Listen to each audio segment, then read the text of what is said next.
सफलता से खुशहाली नहीं आती है, ये माइंड में सेट कर लीजिएगा। और अगर डाउट है कि सफलता से खुशहाली आती है तो कल के डीएनए को जाके आज जरूर देखिएगा, यूट्यूब पर भी है सुधीर चौधरी जी का, जरूर आप एक बार देखिएगा उसको ध्यान से।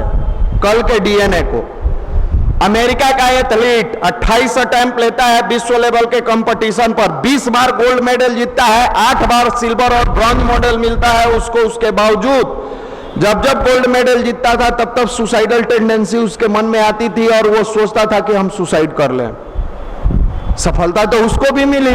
यहाँ 135 करोड़ की जनसंख्या में एक गोल्ड मेडल के लिए भारत तड़प और तरस रहा है कि टोक्यो से एक गोल्ड मेडल मिल जाए, और इकलौता व्यक्ति जो अपने देश को 20 गोल्ड मेडल दिया है, सफल है कि असफल है?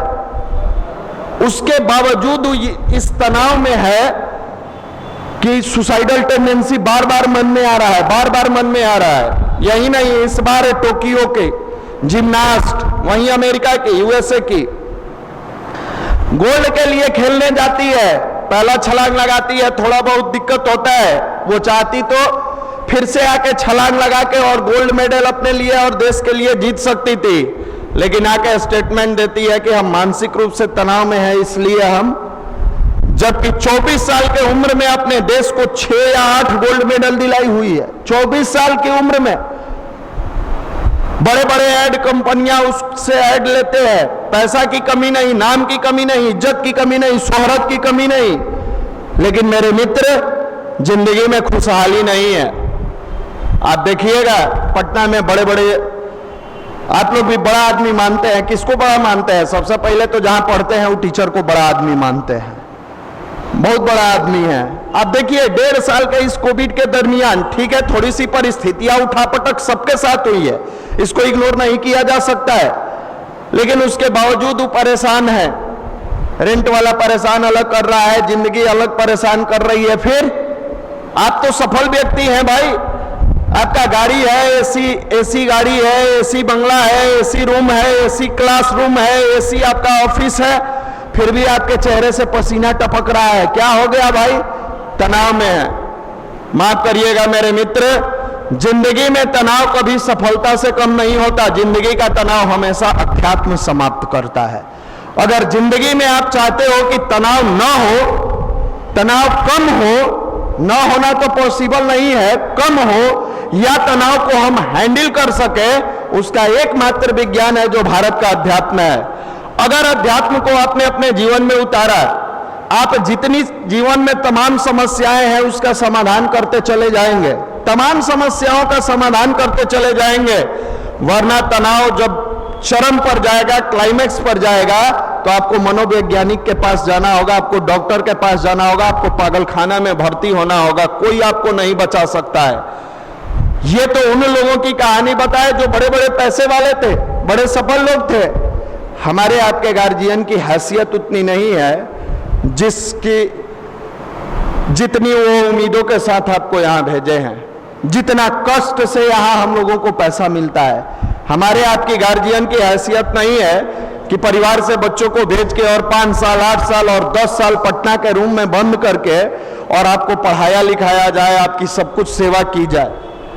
इसमें कई ऐसे लोग ऐसे होंगे जिनके गार्जियन की मंथली इनकम 5 से 7 हजार होगी, 8 हजार होगी। कई ऐसे भाई होंगे, सब लोग अपना अपना आकलन करिएगा, एक आईना दिखा रहे हैं।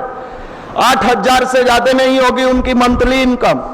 8 हजार में उनके पिताजी उनके लिए 4500, 4000, 5000 तक भेज देते हैं। 3000 में अपनी पत्नी, अपने परिवार का जिम्मेदारी उठाते हैं, और वो भाई भी 6 घंटा नहीं पढ़ रहे हैं।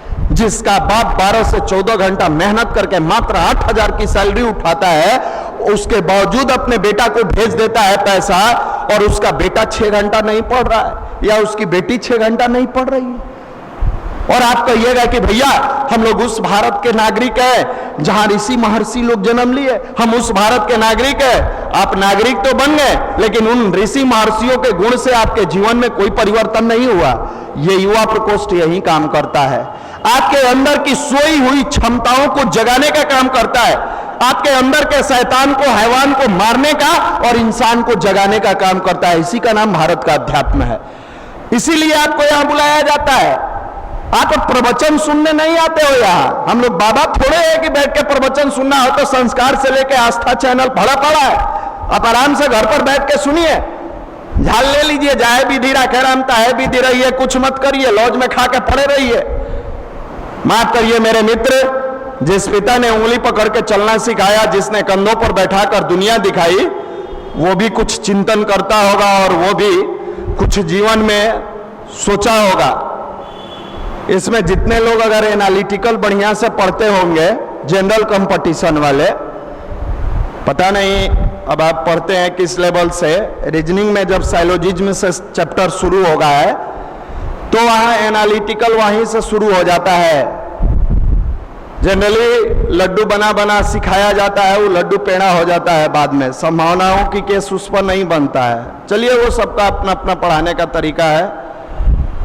जब रूल से पढ़िएगा, रूल से पढ़ाते समय उसमें बताया जाता है आधार वाक्य का सब्जेक्ट, निष्कर्ष वाक्य के प्रेडिकेट में बेस स्टेटमेंट के बारे में सिखाया जाता है और प्रेडिकेट सब्जेक्ट में कन्वर्ट होता है। और दूसरी लाइन उस रूल का होता है भाव नहीं बदलते हैं, यानी अगर पॉजिटिव कथन होगा तो निष्कर्ष भी पॉजिटिव में आएगा, निगेटिव कथन होगा तो निष्कर्ष भी निगेटिव में आएगा। जैसे पॉजिटिव कथन में सभी ए बी होता है तो उसका निष्कर्ष कुछ भी ए आ जाता है, और अगर निगेटिव है, कोई पी क्यू नहीं है, तो उलट के कोई क्यू पी नहीं है आता है, यानी निगेटिव का निगेटिव होता है, पॉजिटिव का। तो वो सेकंड वाला जो रूल होता है वो कहता है भाव नहीं बदलते। और दुनिया में आप देखिएगा मनुष्य को छोड़ के बाकी कोई भाव नहीं बदलता है। ये मनुष्य सब जानते हुए भाव बदल जाता है इसका भाव, और जब जब भाव बदलता है स्टेटमेंट गलत हो जाता है, तो जब भाव बदलेगा आपका एम गलत हो जाएगा। आप केवल वहां पढ़ने के लिए ये नहीं बनाया गया है। आपको लड्डू बनाते हैं, आपको भाव के बारे में बताया ही नहीं जाता है। अगर भाव बदलने से स्टेटमेंट गलत होता है तो भाव बदलने से हमारा लक्ष्य भी गलत हो जाता है, हम भटक जाते हैं। अब कहिएगा भैया एग्जाम्पल से समझाइए हम लोगों का भाव कैसे बदलता है। आप में से जितने लोग पहले दिन पटना में कदम रखे थे, यहां कदम रखने के बाद मन में इमेजिन कीजिए कि पहले पहले क्लास ज्वाइन किए, कितनी भाव से पढ़ते थे। घर से जब आए थे मां के प्रति दर्द था, मां को छोड़े थे, रो के घर से आए थे, रूम में यहां जब चौकी लगा के अपना टेबल लगा के एक ही मन में भाव था, हमारे पिताजी बड़ा मेहनत करते हैं, खेतों में काम करते हैं, 2 पैसा के लिए उनको बड़ा मशक्कत करना पड़ता है, हमको कुछ करके यहां से जाना है। क्या वो भाव 1 साल बाद इस पटना में आपके मन में जिंदा रहा? क्या वो भाव 2 साल के बाद आपके मन में रहा? और तो और जब आप क्लास जाते थे, पहला चैप्टर सर द्वारा पढ़ाया गया, टीचर द्वारा पढ़ाया गया, आप ईमानदारी से बताइए कि जिस भाव से आप अपने मैथ का पहला चैप्टर, रीजनिंग का पहला चैप्टर, इंग्लिश का पहला चैप्टर, जीएस का पहला चैप्टर, या जो लोग साइंस सेक्टर से हैं, फिजिक्स केमिस्ट्री बायोलॉजी का पहला चैप्टर या फिजिक्स केमिस्ट्री मैथ का पहला चैप्टर पढ़े, आज इस मंदिर में अपने कलेजे पर हाथ रख के चेक करना, क्या वो भाव आज जागृत है? उस भाव से क्या आपका 10वां चैप्टर हुआ? क्या उस भाव से आपका 15वां चैप्टर हुआ? यहां भाव परिवर्तित हो गया और मन में ख्वाब पाले हुए हैं, बैंक में चले जाएंगे, रेलवे में चले जाएंगे, एसएससी में चले जाएंगे। भाव परिवर्तन से स्टेटमेंट अगर गलत हो सकता है तो भाव परिवर्तन से हम अनगढ़ है, अनगढ़ ही रह जाएंगे। मित्र, बदलना होगा इस भाव को, क्योंकि गार्जियन का तो भाव नहीं बदला। गार्जियन का भाव तो उसी दिन आपसे जुड़ गया, भावनाएं जुड़ गई। जिस दिन वो आपको बस पर चढ़ाए, जिस दिन वो आपको ट्रेन चढ़ा के पटना भेजे, उनका भाव जागृत हो गया कि आज न कल मेरा बेटा, मेरी बेटी, जो भी जिसको वो भेजते हैं अच्छा करेगा, सफल बनेगा। इंजीनियरिंग की जो तैयारी करते होंगे उनके पिता का यही भाव है, मेरा बेटा IITN बनेगा। जनरल कंपटीशन की जो तैयारी करने वाले हैं उनके पिताजी पूछे होंगे बाबू रेलवे का तैयारी करेगा? हाँ, उनका भाव होगा कि हमारा बेटा रेलवे में टीटी बनेगा, हमारा बेटा रेलवे में ASM में जाएगा, ग्रुप डी में जाएगा, C में जाएगा, B में जाएगा। जो SSC की तैयारी कर रहे होंगे पिताजी के मन में पाले होंगे कि कहीं ना कहीं मेरा बेटा कर्मचारी चयन आयोग में चयनित होकर जाएगा। कोई स्टेट PCS की तैयारी कर रहा होगा, कोई UPSC BPSC अलग अलग तैयारी कर रहा होगा। उनका भाव बना और उस भाव को उन्होंने कभी घटने नहीं दिया। इसमें जो लोग 7-8 साल से पटना में होंगे वो याद करें कि आज के 7 साल पहले 2014 में आए थे, उसी भाव से पिताजी 4,000 भेजते थे, और आज लाख कोविड आने के बावजूद कष्ट है उनको, फिर भी उनके भाव में कमी नहीं आई। और आज 5,000 देते थे, 3,000 देते थे, वो बढ़ा के ही दे रहे हैं, उनका भाव जागृत है, लेकिन 8 साल में आपका भाव घट गया। मेरे मित्र, इसी भाव को मजबूत बनाने का काम गायत्री महामंत्र करता है। सफल व्यक्ति जिंदगी में तनाव ले सकता है, लेकिन आध्यात्मिक व्यक्ति तनाव से लड़ते हुए अपने जीवन को सफल बना सकता है। इसी का नाम भारत का अध्यात्म है, और इसीलिए आपको बुलाया जाता है। आता है तनाव, भटक गए होइएगा, कोई बात नहीं, कोरोना के कारण भटक गए होइएगा, नहीं पढ़े होइएगा, भुला गए होइएगा, लेकिन आज से संकल्प लेके जाना इस मालिक के गोद से, इस परम पूज्य गुरुदेव की गोद से, इस वंदनीय माता जी की गोद से, इस मां गायत्री की गोद से ये संकल्प लेके जाना कि जिस होली में हम घर गए थे, मेरे पिताजी मुझे नए वस्त्र खरीद के दिए थे, जींस नया था, टी शर्ट नया था, मां को पहनने के लिए साड़ी नहीं मिली थी, क्योंकि मां इस इंतजार में बैठी है कि मेरा बेटा सफल हो जाएगा और मेरे तन पर नया वस्त्र देगा। कहीं ऐसा ना हो कि अगला होली भी मां को पुरानी साड़ी में बिताना पड़े, कहीं ऐसा ना हो कि उसके अगले साल की भी होली मां को पुरानी साड़ी में बिताना पड़े।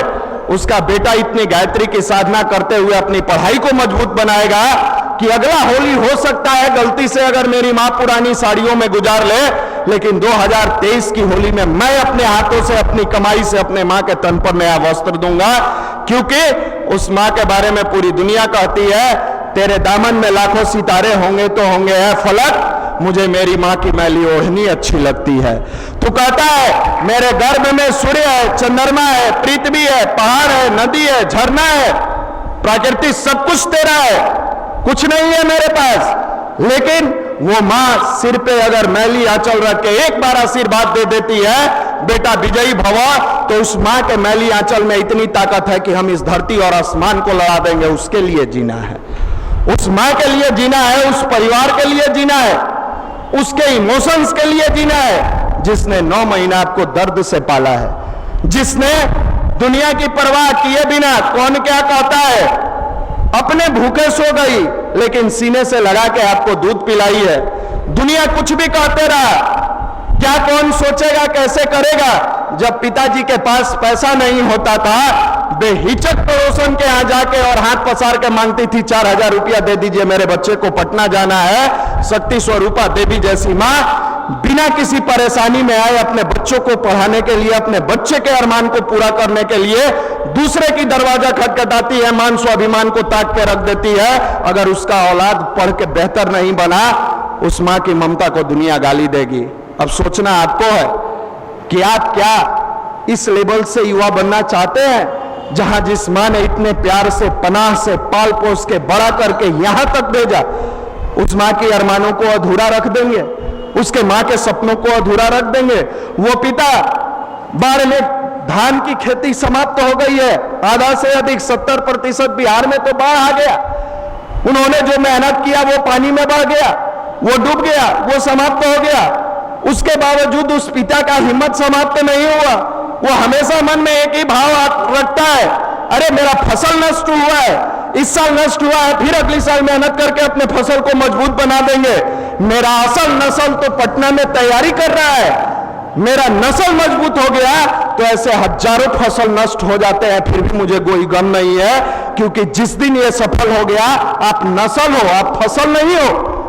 फसल नष्ट होगा फिर से भरपाई किया जा सकता है, लेकिन मेरे मित्र अगर नस्ल नष्ट हो गया, वो गार्जियन को कोई बचा नहीं सकता है, क्योंकि इसके नष्ट होने के बाद अगली पीढ़ी सफल होगी कि नहीं ये जुआ है।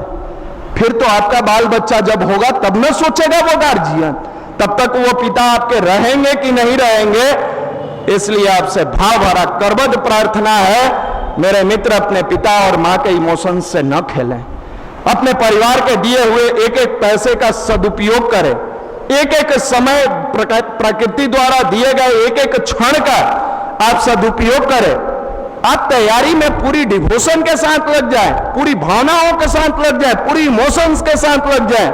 अरे मेरे मित्र, हमारे यहां भी बहुत सारे विद्यार्थी आते हैं, कई सारे विद्यार्थी यहां बैठे भी हैं, हमने भी उन्हें रीजनिंग सिखाया, हम भी उनके बीच में घुसते हैं। हमारा अलग तरीके से है, हमने भी उनको देखा।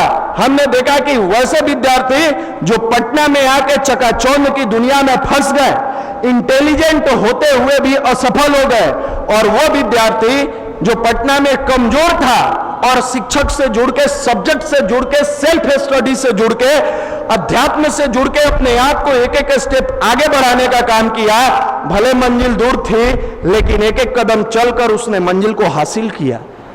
यहां पर गायत्री महामंत्र आपको मानसिक रूप से मजबूती प्रदान करती है। आज हम लोग जो यहां से बोल रहे हैं, कोई हो, कुछ नहीं था, सरकारी स्कूल से पढ़ के आए थे, बोरा चट्टी वाले स्कूल पर जहां बोरा बिछा के नीचे बैठा जाता था। आज तो बिहार सरकार द्वारा स्कूल का कंस्ट्रक्शन करके बढ़िया इंफ्रास्ट्रक्चर दे दिया गया। हम लोगों के समय में अगर बादल दिखता था और आंधी तेज आती थी तो लगता था स्कूल सिर पे गिर जाएगा, स्कूल सिर पे गिर जाएगा। उसके बावजूद उसी सरकारी स्कूल से पढ़ने के बाद यहां है, और जब यहां गुरुदेव माता जी की गोद में बैठे, गुरु जी की गोद में बैठे, तो एक जीवन का विजन दिखा, एक जीवन के आगे दिखा कि अरे हम कहां उलझे हुए थे।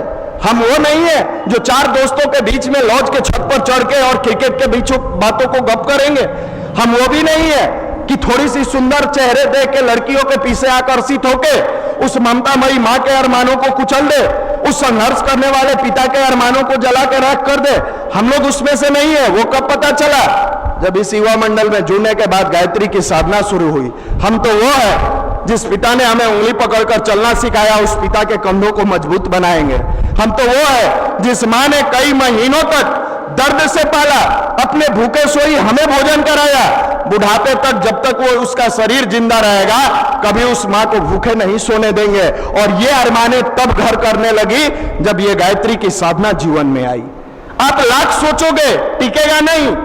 अपने अंदर विचारों को टिकाने का अगर काम करना है, पूरी भावना के साथ 20 से 30 मिनट गायत्री की साधना करनी होगी। और ये गायत्री की साधना आदमी के पास जल्दी जाती नहीं है। दुनिया की जितनी अच्छी चीजें हैं उसमें हर मनुष्य के अंदर निरस्ता का बोध कराती है। पढ़ाई, जीवन सुधरेगा, आप पढ़ने बैठोगे मन नहीं लगेगा। साधना कुछ दिन अच्छा लगेगा, कुछ दिन के बाद लगेगा हम ही करके करेंगे क्या। मेरे मित्र, वहां मन को मारना होता है, मन को समझाना होता है, विचारों को परिवर्तन करना होता है। कोई बात नहीं, हम इस भाव से जाकर उस भगवान के पास, उस गुरु जी के पास, उस इष्ट के पास, उस मालिक के पास बैठे कि हे मालिक, मेरी आंखों में ऐसी रसाई देना। रसाई का मतलब प्रेम, प्यार। ये आज वाला प्यार नहीं जो आप लोग सोचते हैं, भावनात्मक प्यार। हे मालिक, मेरे आंखों में ऐसी रसाई देना, मैं जब जब आईना देखूं बस तू ही तू दिखाई देना। मुझे दुनिया की किसी चीज को मत दिखाना। बस इस भाव से आप ध्यान करके देखो, 90 दिन के अंदर आपके जीवन में परिवर्तन होता चला जाएगा। 90 दिन के अंदर आप किस दुनिया में भटके हुए हो, आप बाहर की चिंता ना करें। सब कुछ आपके अंदर है, सब कुछ आपके भीतर है। जिन ढोगा तीन पाइयां गहरी पानी पैठ। समुद्र के किनारे जाकर जो लोग गहरी पानी में डूबता है, वो सीप, मोती कुछ न कुछ लेके आता है उस समुद्र के किनारे से। अगर आप लोग घूमने गए होइएगा तो देखिएगा, मछुआरे लोग उसमें गोता लगाते हैं और बढ़िया बढ़िया शंख, ये सारी चीजें उस समुद्र से निकाल के लाता है। वैसे ही पटना में लॉज के टेम्परेचर जो है हाई लेवल का है, वहां बैठ के मन मार के पढ़ने वाला विद्यार्थी के कुछ दिन के बाद देखिएगा कुछ न कुछ लाया। पिछले रविवार को आप देखे होइएगा, अपने युवा मंडल का लड़का बीपीएससी कंप्लीट किया, सप्लाई इंस्पेक्टर पद मिला। कैसे मिला होगा? जिन ढूंढा तीन पाइयां गहरी पानी पैठ। गहरी पानी में मैं विपरा पूरन डरा, मैं डर गया, होगा कि नहीं होगा। बड़ा भीड़ है जनरल कंपटीशन में। अरे जिस दिन आपके मन में ये आ गया कि होगा कि नहीं होगा, कागज पर लिख लीजिए 100% नहीं होगा। लिख लीजिए, आज लिख के जाइएगा। कर्मण्यवाधिकार हस्ते मां फले सुखदाच। भगवान श्री कृष्ण कहते हैं कि हे अर्जुन, कर्म करो, फल की चिंता मत करो। और वहीं भगवान श्री कृष्ण अर्जुन को समझाते हुए कहते हैं, हे अर्जुन, संशय मनुष्य का नाश सुनिश्चित है। जो संशय में जीता है कि मेरा होगा कि नहीं होगा, 100% नहीं होगा, वो संशयी है, उसका नाश होना तय है, उसको कोई नहीं बचा सकता है। मेरे मित्र, यहां जब गायत्री की साधना आपके जीवन में जाती है, आपके जीवन को शानदार बनाती है। और तब जो पिता इस संघर्ष के सहारे अपने जीवन का एक एक दिन बिता रहे हैं, जब कभी कष्ट आता है वो एक ही चीज गुनगुनाते हैं, तुझे सूरज कहूं या चंदा, तुझे दीप कहूं या तारा, मेरा नाम करेगा रोशन, जग में मेरा राज दुलारा। जब सफल होकर जाइएगा और पिताजी का पैर छूके, माँ का पैर छूके कहिएगा, पापा मेरा रिजल्ट हो गया, मेरा फाइनल सिलेक्शन हो गया, वो किसान पिता भले ही शरीर से दुबला होगा, उसके अंदर शेर जैसा ताकत दौड़ने लगेगा कि चलो दुनिया में मैंने संघर्ष किया, कष्ट झेला, लेकिन आज मेरा औलाद सफल हो गया। और उछल उछल कर वही पिता गांव में जाकर कहेंगे, जानते हैं मेरा बाबू सफल हो गया, जानते हैं मेरा बेटा सफल हो गया। वो माँ अपने मायके सबसे पहले फोन लगाकर कहेगी, जिस मामा ने धन होने के बावजूद भी कभी माँ का सपोर्ट नहीं किया, जिस मामा ने पैसा होने के बावजूद भी कभी एक बार इस कोविड जैसे पीरियड में अपने भांजा से नहीं पूछा 2 रुपया तुम्हें चाहिए कि नहीं चाहिए, उस मामा को फोन लगा के कहेगी भाव से, क्योंकि वो तो उनकी बहन है, कि हाँ तुम्हारा भांजा सफल हो गया। और वो मामा भी गर्व करेगा जो जीवन में आपको 2 पैसा पढ़ने के लिए नहीं दिया। वो चाचा भी गर्व करेंगे जो कभी आपके बारे में अच्छा नहीं सोचते थे। वो फूफा भी गर्व करेंगे जो कभी आपको बचपन में ले जाके कुछ मिठाई खिलाए होंगे। वो परिवार गर्व करेगा, वो संस्थान गर्व करेगा जिस क्लास में आप बैठ के पढ़े थे। वो माँ गर्व करेगी, वो पिता तो गर्व करेगा, वो गांव वाले भी गर्व करेंगे जिस गांव से आप यहाँ आए हो। इतनी सारी खुशियां मिलती है।